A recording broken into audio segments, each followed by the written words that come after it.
Sagar, am I audible? Yeah, I can hear you. Is that Rishi? Yeah, this is Rishi this side. The host for Hey, the Rishi, evening. how are you? Yes, sir, I'm fine. Hope that you're safe. The host for the evening is Sampath, and we'll be starting in a couple of minutes' time. Sounds good.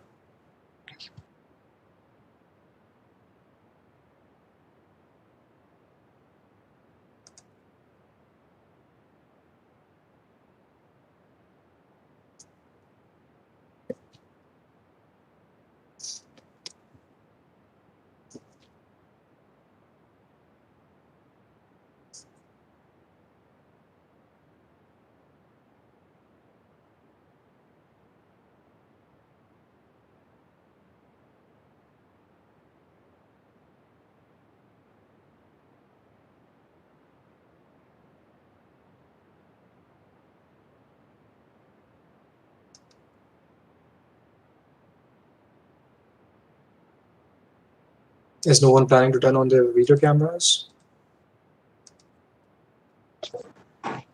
Morning, sir. I'm Sagar.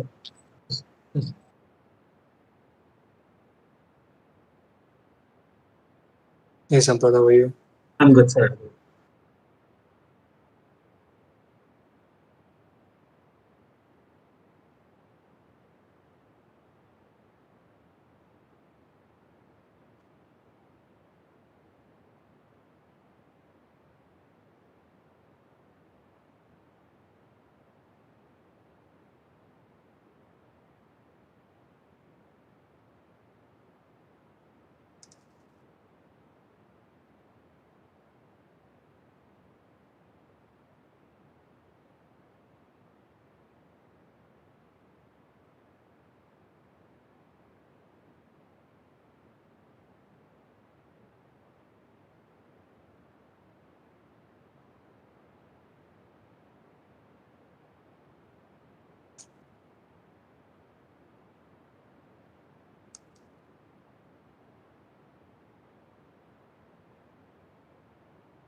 सब लोग क्या roll number wise join किए हैं? Actually, it's much easier to give the attendance this way. I see.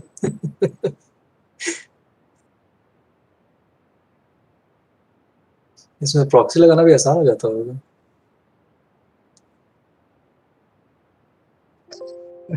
Not till you give them new methods. I'm pretty sure you can find new methods. You guys are intelligent. जुगाड़ में ही दिमाग लगता है हम लोग का.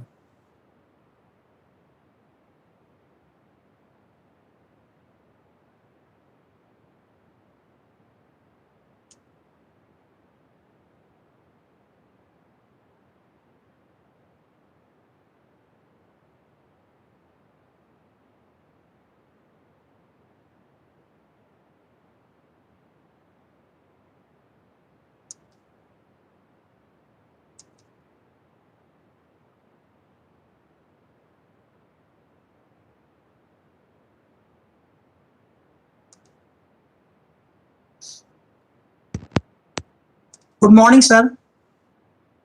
Good morning. Good morning, Mandal sir. Yes, sir. Good morning, sir. Sir. Sampath, now you can start. Yes. Thank you. Good morning to one and all present here. Honorable Director, sir. A guest of honor, Mr. Sagar Gulati, sir. Dean Student Welfare, Professor Tanni Mandal, sir. Members of the Dean panel, professors present, and other dignitaries present. and my dear friends. Winston S. Churchill once said that success is not final, failure is not fatal, it is the courage to continue that counts. When you have the courage to fight, courage to face problems heads on, and courage to reach your destination, no matter how pathless your path is, it is only then you can achieve the impossible. Conducting Case Fiesta amidst this pandemic was nothing short of a battle. But with an army of gallant and audacious fighters, we were able to overcome all the difficulties that came in our way, and Case Fiesta was conducted successfully. Case studies have always been an integral part of academics and research. Case studies give us a real insight into practical situations of people in the real world. They take us beyond formulas and general mathematics to real life aspects that simply cannot be measured with a pen and paper. Over the years, data analytics and consultancy has emerged as one of the biggest sectors in the modern corporate world. Analyzing market share, growth, profit distribution, and possible expansion plans requires expertise and precision. And case studies are an integral part of this rising sector. And STEAMOGIS 21 came up with the idea of Case Fiesta, a festival solely dedicated to the art of business case solving. Case Fiesta also marked the embarkment and inaugural of the Analytics and Consultancy Club of NIT Jamshedpur, becoming its flagship event. And Case Fiesta witnessed massive participation this year. And we can proudly say that it is one of the most successful events this year. With that said, it is now time to kick off this valedictory session. First of all, I'd request our Honorable Dean, Student Welfare, Professor Tanni Mandal sir, to deliver the opening address. एकदम पिटाहिट है एक number की. Thank you, Sampath. Good morning to one and all present here. Honorable Director Professor K.K. Shukla, Guest of Honor Mr. Sagar Gulati, members of the Dean Panel, present dignitaries, professors, and my dear students.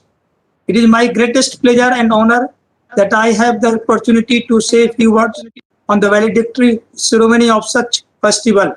Case Fiesta was unique and one of the most successful festival this year. Case studies have always been an integral part of research and thesis. With the advent and rise of data analytic sector, it has also become an integral part of the corporate world.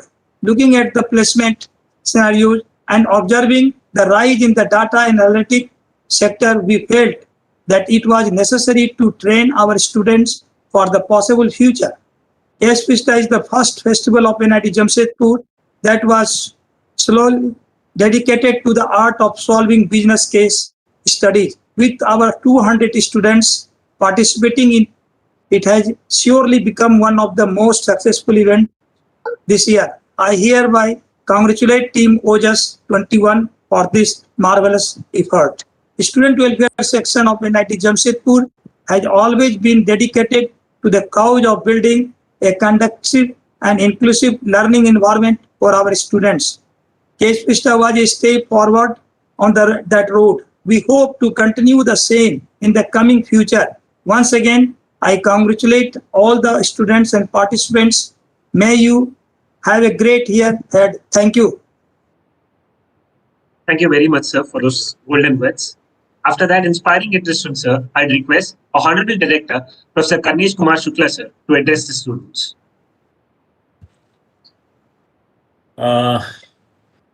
Guest of honor, Mr. Sagar Gulati. I came to know our own Moti, own alumnus. Dean Student Welfare, Professor Tanni Mandal. Sampath, Technical Secretary. My dear students and dear colleagues. Good morning and good evening, in particularly in terms of Mr. Gulati. I think he is stationed at USA, so it would be night or late evening. So good morning and good evening to all of you, my dear friends. Indeed, I'm very happy to note that students of NIT Jamshedpur, they are not excelling in academics, but what is required for overall development, overall personality development, and they are excelling in curricular and co-curricular as well as extracurricular activities also. So during this pandemic even, they have organized number of webinars, number of events, And this case Fiesta is one of that. I think it is organized first time, or maybe earlier it is organized, I don't know. But this club, which is created recently, if I'm not wrong, Analytics and Consultancy Club of NIT Jamshedpur, this is another feeder to the NIT Jamshedpur students' activity. So I'm very happy to note that they have organized this event. Of late, data analytics, Mr. Gulati may agree with me that apart from hardcore engineering, these areas, or you can say the buzzword data analytics, analytical studies, artificial intelligence, machine learning, and so on, they have acquired a greater space as far as the new business scenario is concerned. Everywhere you will be hearing that these data, whether through WhatsApp or other through email, they are being hacked, and there are so many data analytics or business analytics company. They are analyzing the personal data for the benefit of either the industrial personnel or for the political party, so on. So this data analytics assumes greater significance nowadays. And I am happy to note that the students have organized different events under the umbrella of analytics and consultancy. Mr. Sampath, you have rightly said that case studies are one of the important aspects in academics also.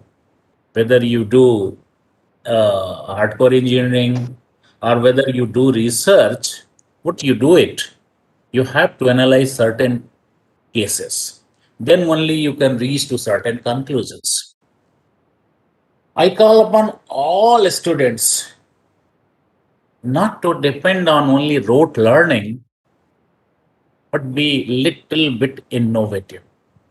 Always they should try to do something innovative, something extraordinary. And that should be beyond the curriculum. That's what I call all the faculty members also, that our role is not to only teach, to impart the bookish knowledge. This is not teaching. Again, Gulati, who have studied here and now for the last 13 years, he have seen the different organizations or is leading there. He may agree with me that teaching does not mean only going to the class and writing some formula on the blackboard from the textbook and copying it and omitting in the examination, and that's all. This is the teaching, learning, evaluation processes. This is not all that. I feel that we have to discuss, we have to impart the knowledge beyond the text. And a good motivator or good teacher is that who sees what is required 5 years down the line, 10 years down the line, to motivate, to prepare the young brains. So, and that is possible not only from the classroom teaching, but from outside the classroom teaching during with the help of these extracurricular. I call these clubs and these activities co-curricular or extracurricular activities. To be precise enough, it should be called as co-curricular activities. You can't say this is beyond the curriculum. And this is what the new education policy, which was introduced here, emphasizes. Introduced have to now move from the classroom teaching also. So I'm happy that NIT Jamshedpur students, they have taken a lead in organizing such events during this pandemic. And they have beautifully organized these events despite certain odds. I congratulate all the organizing team, the members of Analytics and Consultancy Club of NIT Jamshedpur, and I wish to see many more in coming future. Let's join our hands together despite all the shortcomings. My dear friends, don't argue for the shortcomings. Don't cry for the negativity. Always have a positive attitude. Always look at this with this frame of mind, that what you have, don't look what you don't have. Always pay your thanks or gratefulness to God, to your parents, to your teacher, to your institute, what you have. Don't discuss what you don't have. Be positive, and with this positive mindset, you have to move forward. You have to move forward. That's what Swami Vivekananda has also said. Charai vetta, charai vetta, charai vetta. Keep on moving, keep on moving, keep on moving. Ultimately, you will reach to your destination. With these words, I once again congratulate Mr. Sampath and the team of Analytics and Consultancy Club of NIT Jamshedpur for organizing these events during this pandemic. All of us are suffering mentally, personally during this pandemic. And we have seen the hard times, particularly across the globe, but particularly in India, we have seen in past 2 months very hard time. I pray for well-beings all of you, all of your family members, your well-wishers, and pray that this pandemic should over very soon, and we should greet each other in the campus. And at the same time, I pay my sincere thanks to our own Moti, Mr. Gulati, for sparing his valuable time and being with us and encouraging. I don't say enlightening, I say encouraging to their juniors, to their brothers for doing something extraordinary in their life for the cause of society, for the cause of nation. Please take care, stay safe. Thank you, Zahid. Thank you so much, sir, for your golden and inspiring words. Now the time has finally come to call upon a guest of honor for the day. But before that, let me tell you something very interesting about him. Mr. Sagar Gulati, sir, is an alumnus of our own institute from the 2008 batch. He has immense knowledge and experience in the field of business analytics and consultancy. He worked with the decision sciences giants such as MU Sigma in the year 2012, GS Associates, which is one of the largest consulting and professional services firm present as a business consultant. Currently, he is an engagement manager at 159 Solutions, stationed in San Francisco Bay Area in the United States of America. Mr. Gulati, sir, is also equipped with the knowledge of MS Excel, SQL, SAS, MS Access, Tableau, Alteryx, Business Objects, VBA, R, and the list goes on. It is indeed our greatest pleasure to have his presence today and an honor that he has decided to bless this event with his gracious presence. Now, without any further ado, let us call upon our guest of honor, Sagar Gulati, sir, to address our students with his golden words. Thank you, Sampath, and thank you, Director Sir and Dean Sir, for your inspiring and kind words. It's such an opportunity to be back to my alma mater, and looking back, it's been quite a few years since I connected with anyone from my college outside of my batchmates. So it's definitely a good opportunity just to come back and give back to the society what I've learned over the years. And Sampath, I think you already covered my introduction. So just in the interest of time, I'll probably go short on that.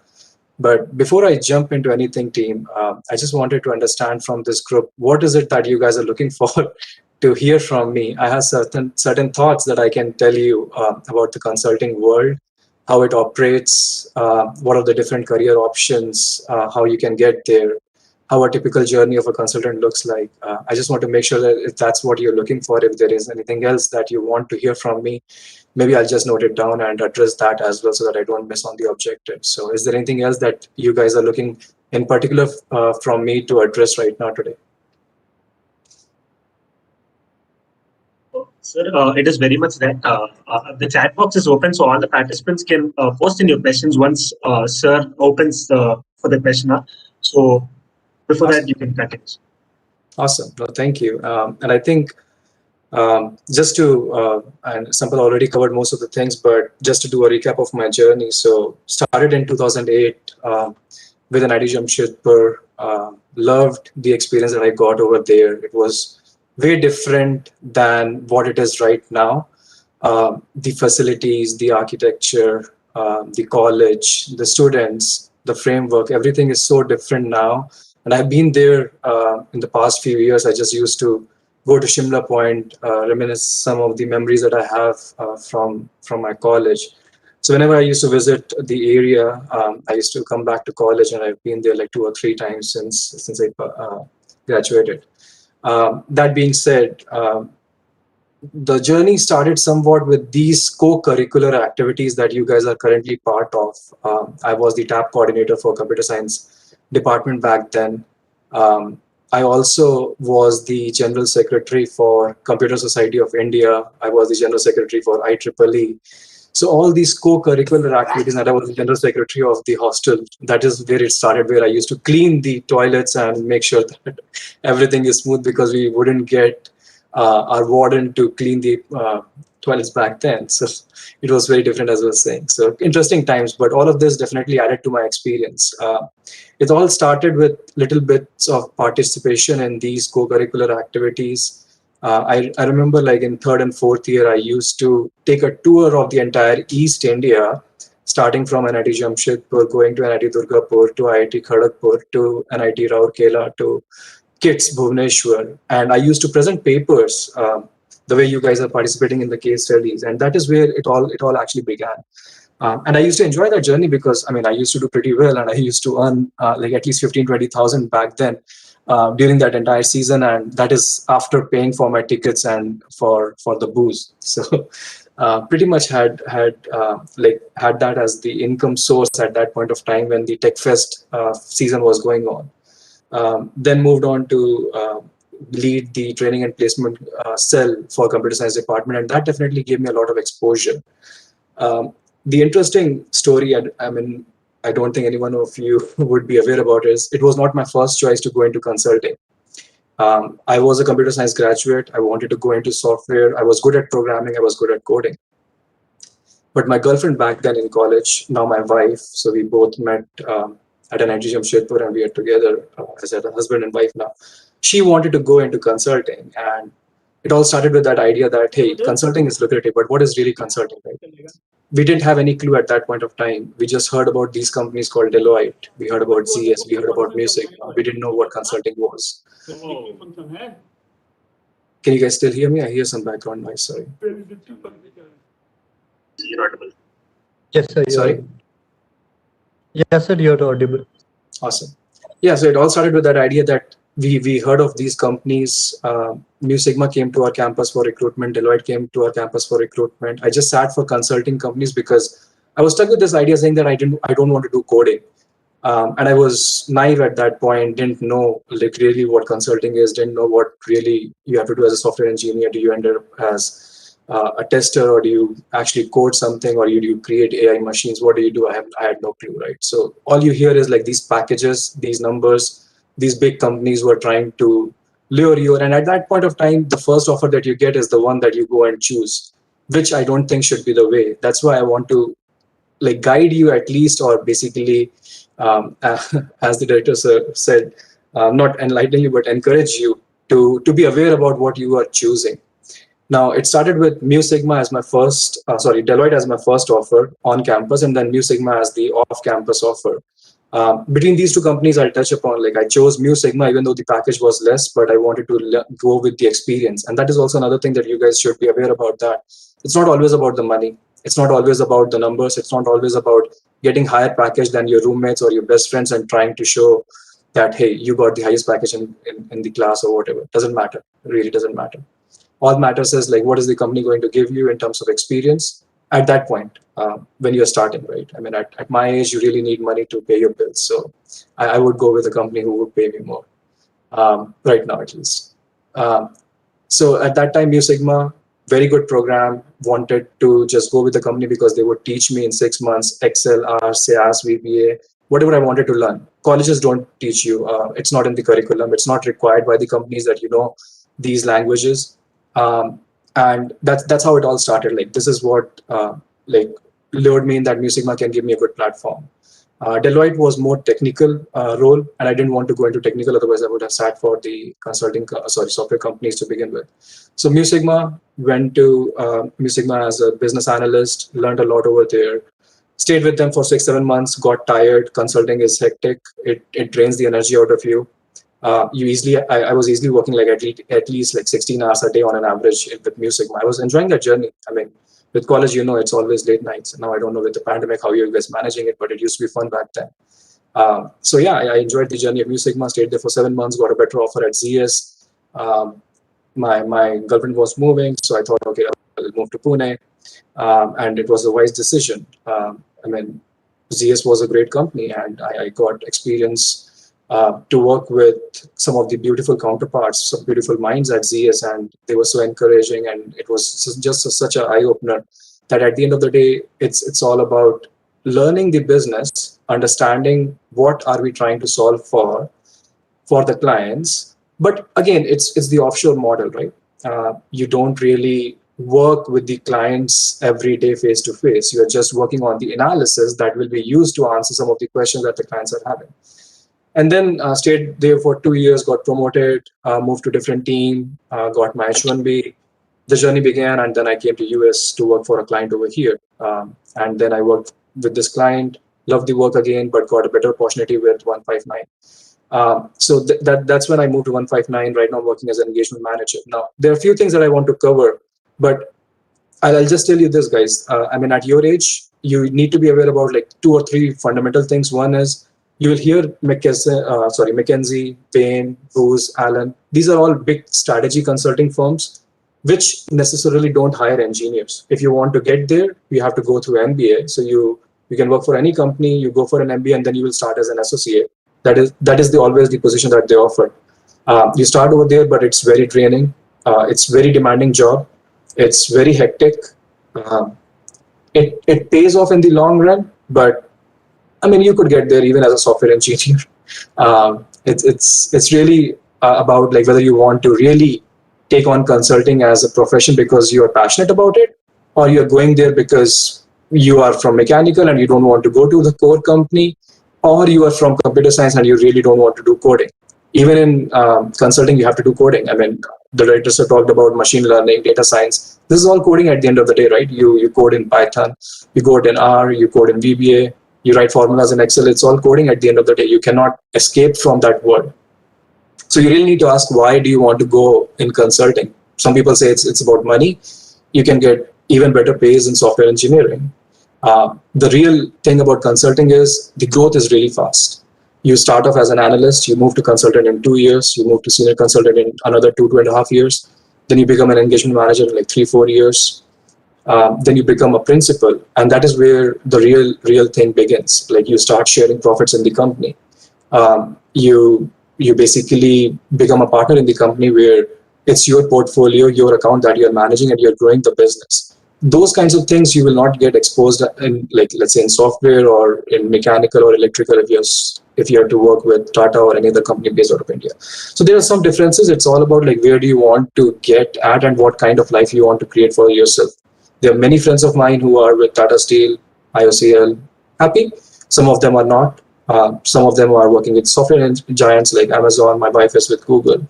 I mean, I've seen the industry inside and out, like, and it's at the end of the day, it's all about like, do you really want to solve big problems, or do you really want a work-life balance, or do you want to make good money, or do you want to stay close to the home? Like all those decisions will help you decide like whether consulting is right for you or not.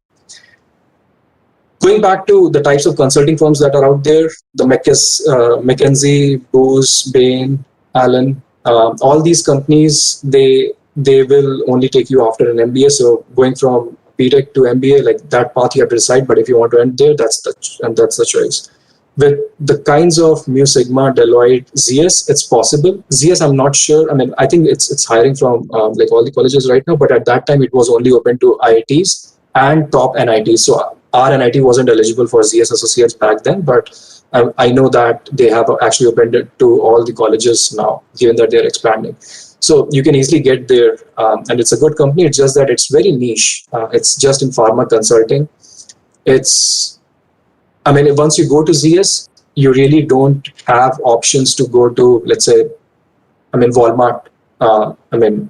That's retail consulting in a way, right? So you have to choose, because your starting point can decide like where you ultimately end up.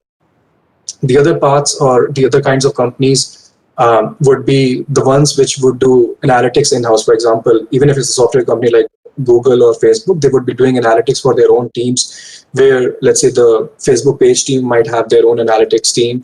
The Facebook ads team will have their own analytics team. And within that also, you will have individual sections. For example, groups will have their own team.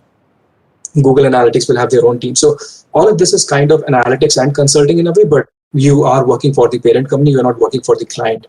The difference between consulting company and these companies is essentially like with us, like I don't work for my company. I work for my client. I get paid by my company, but ultimately our business is coming through the clients who could be like either the pharma companies or could be giants like Reliance, could be Walmart, could be Amazon, could be Bata, any company who needs to solve the business problem. That's all. So I'll take a quick pause. I just want to get the reaction from the group. Is this kind of information that you guys were looking for, or am I going too tangent? I just want to make sure that you guys are getting the best out of me. Yes, sir. Yes, sir. It's completely fine. Exactly what we were looking for. Okay. Let me take a quick pause again. How much time do I have in this session, guys? I just want to be mindful of the audience over here. As much time as you require, sir. I can go all night long, dude. I'm an owl, so I don't I don't sleep. Anyways, okay. So that is about the type of companies that you could choose. Now, the career path, it can vary a lot. For me, it was a very straight line. I mean, I've always been a consultant in my life. And when I say consultant, which means that we have not worked for a client side, right? There will be folks who, let's say, start off with Mu Sigma, go to ZS. They might move to a company like Abbott, which is a client, and they would hire you because you have that expertise and they want to do a good job. Hiring talent, right? Novartis, Roche, Genentech, all these are like big pharma companies who would hire consultants like us in-house. They would put us on a payroll, they would give us a job so that we don't work for them like as a consultant, but as an employee. And many people are happy there because there comes a time in your there comes a time in your life when you really want to look at the other side and get more exposed to how the decisions are really being made in the real world, I would say. Now, think of a simple example. There is a company, pharma company, that is launching a drug, and that drug is going to cater to a certain audience. As a consultant, your job is how much forecast can we expect from this drug? Which physicians should we go after and target or market this drug to? Those are the kinds of questions that you will answer. Now, for answering that, you will use the data, for which you need logical thinking, you need coding skills, and you need a team management skill as well, because you are not going to do that like when you become like, let's say, a manager or a principal. You're going to manage a team. Like I manage a team of about 30 people right now, 6 reporting directly to me and a team of 20 based out of India. So those people do the job, but ultimately it's my responsibility to make sure that I share the results with the clients such that it answers their business question. And I'm pretty sure that is the kind of exposure that you might have gotten through the case study that you guys just went through. Let me take a pause. I just want to answer the question that I got on the chat because it's an interesting question. So if I'm understanding this correctly, the question is, do we need basic knowledge to enter in this field? Like, is SQL or Excel enough to start, or do you need anything else? Frankly speaking, guys, none of the consulting company is looking for any prerequisite apart from your logical thinking and some knowledge. I mean, if you know SQL or Excel, it's good for us. When I hire my team, I have zero expectations that my ideal candidate will even know Excel or SQL. All I'm looking for is how much motivated are they, because it will be long hours. I know that I have to ask my team to stretch and I don't need somebody who will slack. So how motivated are you? That is definitely one thing that companies will look for. Do you have logical thinking And let me just give you an example. Like the question that ZS asked me during my interview was, I did a paper that I was telling you guys about, right? That paper was about an electricity meter. And they asked me that in my hometown of Lucknow, how many electricity meters are installed right now, as of now? And to get to that answer, you have to make certain assumptions, like how many people live in Lucknow, how many people actually have a house in Lucknow, how many hotels are there, how many commercial places are there. You have to think about all these nuances, you have to think about all these caveats, right, to come to the answer of how many electricity meters are there in a city. Like that is a simple question, but you have to get there by assuming certain things. So all I'm looking for is, do you have the right mindset and do you have the right aptitude? Can you think outside the box, to what Director Sir was saying? It's not just about the curriculum. It's not just about what is coming in exam. It's about like, can you think, like, how would you solve this problem? Nobody's going to teach you in a textbook. I'm pretty sure like none of your curriculum would say like how many electricity meters are there in Lucknow. Is there a question like that they ask in IT, JEE or mains or AEEE? No, I mean, they don't do that. So that's what consulting company is looking for. So if I answer your question simply, even Excel and SQL are, I mean, it's extraordinary if you have it. Really doesn't matter if you don't have it. Perfectly okay. You will teach, like, that's the first thing that we teach on the job. And we expect our folks to not know it, because we know that it's Excel, at least, I mean, wasn't in curriculum. And by Excel, I don't mean that can you go to Excel and write a formula which calculates the sum between two cells. That's not Excel. It's advanced Excel that we are talking about. So we teach that on the go. We teach the shortcuts. We teach how to create the graphs quickly, how to analyze the data, how to create pivot tables, how to make sense of the data points. So we teach all that in the job. And as a fresher, we don't expect that you know it, but if you know it, it's well and good. Does that answer your question, whoever asked that? Is that Mrinal?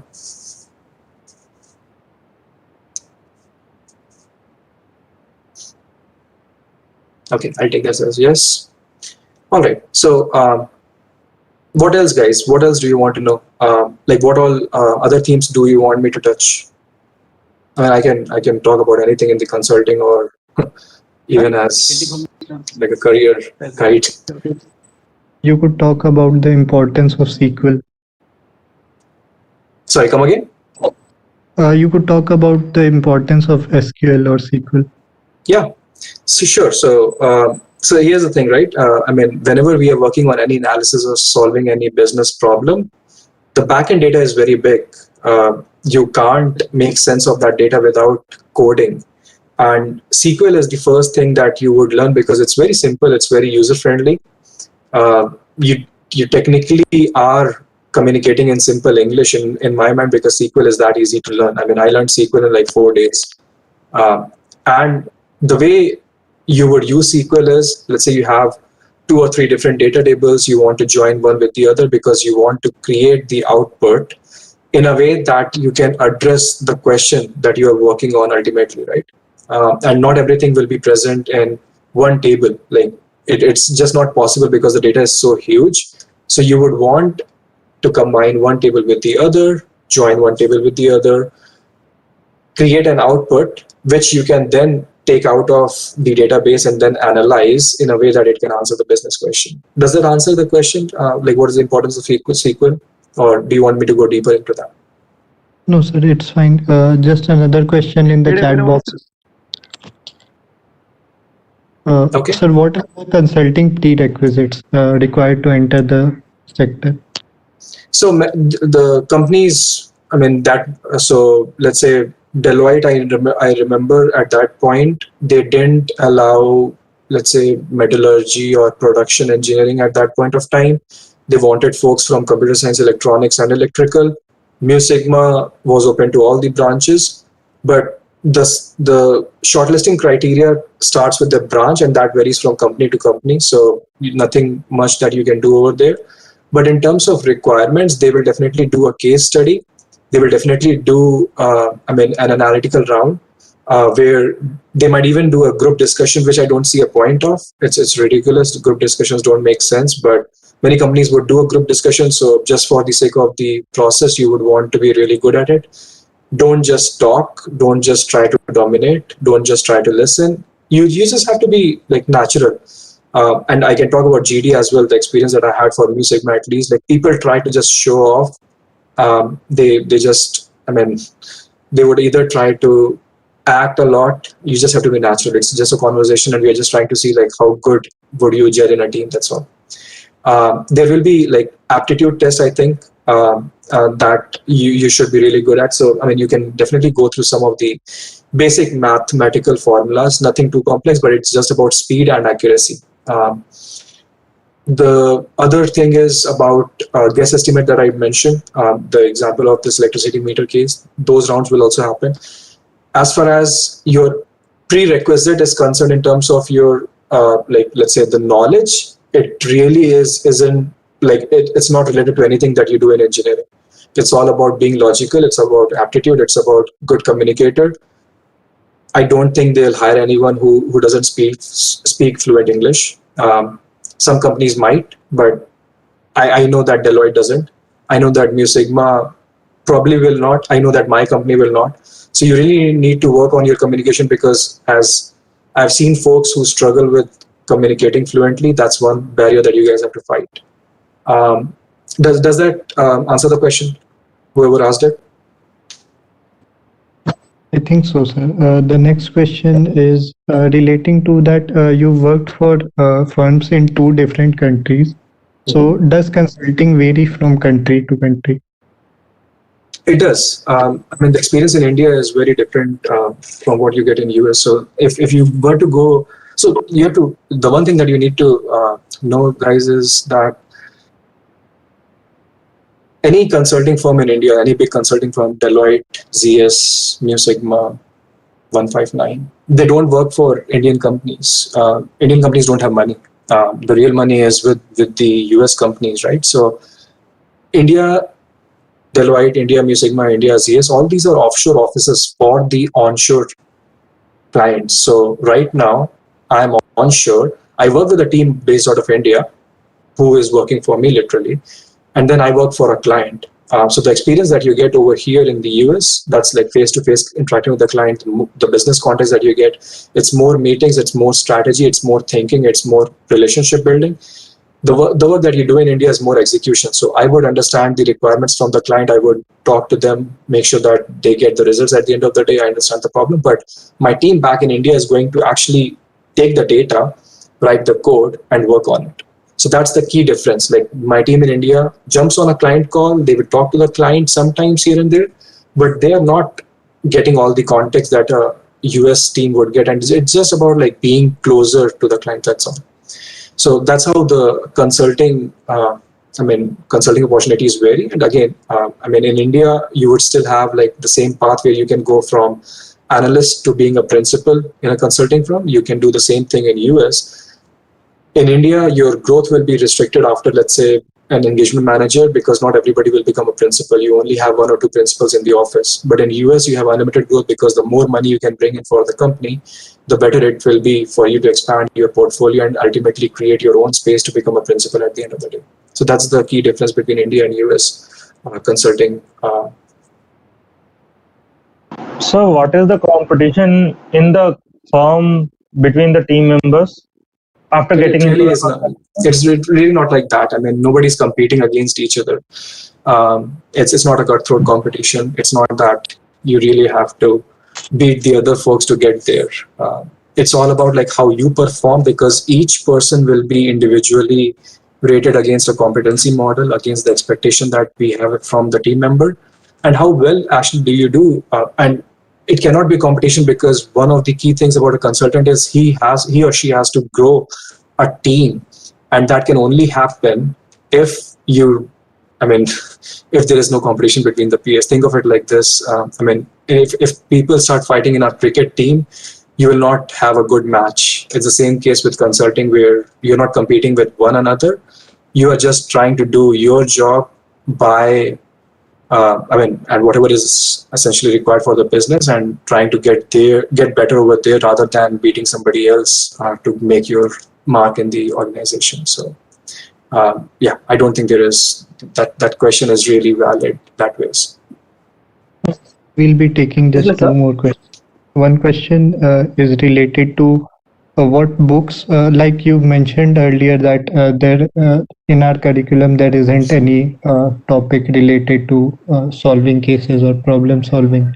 So, what books or what materials would you refer, such that a framework or a basic structure for business case solving can be developed? Yeah, I mean, you should go to individual companies' website. Just search a list of all the top consulting companies, and I'm pretty sure what I did was McKinsey has a section where they list down their case studies, and they also list down like how did they solve it. So what I used to do was I used to go through the problem statement. I never used to look at their solutions, and then I used to think about, okay, how would I solve this case study or this business problem? I would just note down points, and then once I'm done, I would compare my approach with what is listed down on McKinsey's website, and see like what points did I miss, what thought process did I miss, what assumptions did I miss, and that's how I used to improve. There might be thousands of books out there, guys, but I mean, if I were you, I would just Google any business case study, and I would just sharpen my skills after thinking about how would I solve that problem, rather than I mean, going through a book. I mean, that's not me. So it's not about, okay, it's not a fixed formula that I tell you that go and look at HC Verma and you will crack ITJ. It's not like that in consulting. So the last question that we'll be taking for the day is, just a second. What was asked is that, could you just give the whole procedure from the approaching of the client to the final presentation that is given to a client, that is a relation building with the client, from the starting till the end of the process? You're essentially asking about like eight years of journey, but I'll take that. Not necessarily No, that, but I understand. I understand. yeah, Yeah. yeah, sure. No, I understand. So the way it starts is we would pitch for a business case or business problem that a client might face in their journey. We would pitch for that problem. So let's say if I'm working for a pharma client, they're launching a product, I would tell them that you would want to understand how you should segment your physicians so that you can do, or you can provide the right message to them. That is how it would start, that you would go and tell them that, hey, this is what we have done for the other clients. These are the kind of questions that you would need to answer during your life cycle. And then they would say, yeah, it resonates well. And then they would hire us as a consulting firm to answer that question. So that is how the first step of the engagement starts. Once that is done, me as an engagement manager would create my own team saying that these are the 5 or 6 people who will help answer that question. Now, I would want to make sure that I have the right skill set or the right team members in the team. For example, if there are a lot of client meetings that need to happen, I would keep a senior consultant in my team who would help with the client meetings, who would understand the analysis and pass it on to them. I would also keep some analysts who would actually be able to do the analysis. And that is how I would structure the team. That is how it would start. Then we would brainstorm on the problem and come up with certain hypotheses. For example, if like, should we go after physicians who are in certain geography? Should we go after like the target audience who are in, let's say, Atlanta versus who are in California? Should we go after physicians who are oncologists versus primary care? You need to hypothesize all these things, right? Which physicians should we go after, if that's the question? Then you would ask for the data from the client, saying that what data do we have through which we can answer this question. Then you would actually do the analysis, create certain models, create the algorithms, and then once the preliminary analysis is done, you would present the preliminary findings to the clients, make sure that you are moving in the right direction, and then the final presentation, it's all about like telling a story at the end of the day, that this is the business question that we started off with, this is the approach that we created, these are the data sources that we have, this is the model that we created, and finally this is how we have solved the problem, and this is what the recommendations are. At the end of the day, the client is paying you to understand the answer to a question, right? So that is how the project would usually start and end with the final presentation. Yeah. Excuse me, sir. Sir, just one another question. The junior is persistent. Sure, sure. Excuse me, sir. This is Anand Nisho. If you would allow me, then I have some dot running in my mind. I would definitely like to ask it from you. Sure. Of You course. can go ahead. So basically, I would like to know that we know about the different scenario about the JE engineering student and the MBA student, that they get is 2-3 times more better package and good position in the company. So this is what we know, but what is the actual what is the inside scenario? What are the different things they get after doing a good management, having a good management degree, and just joining the company just after the engineering? I would like to know what are the inside environment. What are the difference in the inside environment? So you want to understand the difference between an engineering graduate and an MBA graduate within a company. Is that accurate? Yes, yes, sir. Rather than the package difference. Yeah, of course. So the kinds of responsibilities vary a little bit because the prerequisite for MBA usually is that you have some experience in the company. So you would go to a managerial role where you are leading a team. So the kinds of responsibilities are less technical because not all MBAs, MBAs are not supposed to be engineers technically, right? So it's all about managing a team. It's about managing the engagement, managing the project.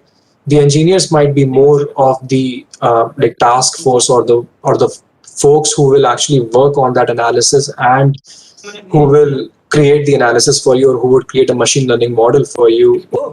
MBAs would be more strategic, more engaging with the clients, and they would be leading the engagement with the clients rather than doing the analysis themselves. That's kind of the relationship. But in my journey, it didn't matter. Where I am right now, my peers have done MBAs. We both are essentially doing the same job. Even it is not the case that MBAs would always earn more than the engineers. Totally depends on the path that you have taken, the role or the kind of responsibility that you are on. The thing that you guys need to really understand is nothing is linear, right? It's not about like black and white. It's kind of the environment that you need to really understand, that you cannot compare an MBA and an engineer. There are cases where MBAs have actually coded and engineers have actually managed the programs. There are cases where engineers have earned more than MBAs and MBAs have earned more than engineers. It's always possible. So there's not one answer. What you need to understand is the journey, the company, the platform, or the role and responsibility will define what really is the key difference between these two roles in your team or in your organization. It's too wide a thing to just generalize it at this point. Does it make sense? Yes, I'm getting a bit. But sir, what will be your suggestion for such kind of aspirant who is targeting to get who is focusing to have some kind of entrepreneurship in his coming time? So, like if he will go for the management degree, he will go for the B schools. Surely he will come to know about the market need, how to analyze, how to do everything for his future goals. So, like going to B schools for learning all these things will be a better option, or just joining some consultancy firm and getting some that kind of experience by just doing the work with their seniors. That will be a good option. That just by joining, what will be the better option, taking time into the consideration. If you have the money for MBA, I would say take at least 2 or 3 years of experience in any industry and then go for an MBA if you really want to do that. But you need to know, why are you doing an MBA? Most people do an MBA because they want to change their field. They want to change the line that they're in. For example, during my batch, at least, nobody was working for Sunsilk or Head and Shoulders, right, directly out of NIT Jamshedpur, right? If you really want to get into those companies, if you want to get into a particular section, if you want to get into finance, then MBA makes more sense. if you want to ultimately get to, let's say, I mean, if you want to really do consulting and get to a principal level, MBA will help you. It won't do make any difference in the long run, is my opinion. So you need to understand first, like, why would you want to do an MBA compared to, let's say, just being an engineer. I mean, most people would just do MBA to change the industry or to expand the options or to build the network. You also talked about entrepreneurship. That's definitely one thing that, I mean, definitely MBA has an edge, but most of the entrepreneurs that you see right now in today's economy, most of them have not done an MBA, and most of them are actually engineers who are launching their own apps. So the time has changed. It's not, as I was saying, it's not a linear path anymore that it used to be earlier, that you only have two kinds of jobs. You only have two kinds of professions, engineer or MBA, or you go to a government job versus private job, or you go to consulting versus software. Everything is very different, and it's very dynamic in these days.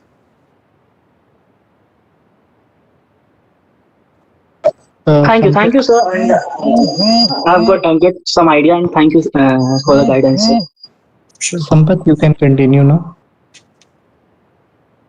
Thank you so much, sir. It was very kind of you to answer all our queries.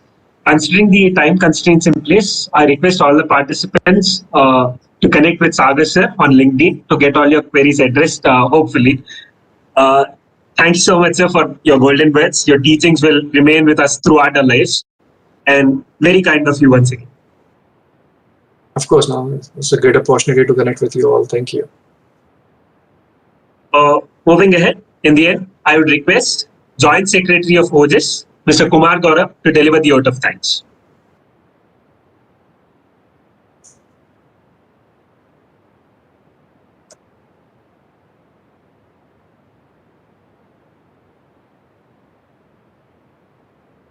Gaurav, sir.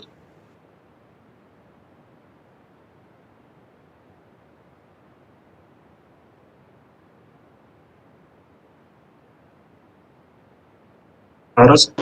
Hello, am I audible? Yes, sir. Yeah, you're audible. A very good morning to Honorable Director, sir, respected professors, Dean, Student Welfare, Associate Dean, and all the members of audience. I would like to thank our guest of honor, Sagar, sir, for enriching us with your enlightening words.